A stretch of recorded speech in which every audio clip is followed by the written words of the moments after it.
এগুলো আবার কবে উঠবে আন্টি বলুন তো? এই যে আপনি তুলতেছেন, এরপর আবার কবে আবার এগুলো উঠবে? আবার উঠতে আছে?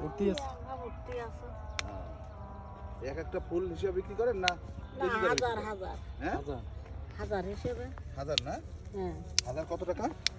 দাম এখন তো দাম বাজার পড়ে গেছে, অনুষ্ঠান নেই তো। এই 21শে ফেব্রুয়ারির সময় লাগবে। 21শে 14শে হ্যাঁ, তো এখন এগুলা তুলে রেখে দিবেন না এগুলা বিক্রি করে দেবেন? বিক্রি করে দেবেন। আচ্ছা আচ্ছা, অর্ডার দেওয়া আছে না? না না, এই বাজারে নিয়ে যাবো, ও বাজারে তো মার্কেট হয়। আচ্ছা আচ্ছা আচ্ছা।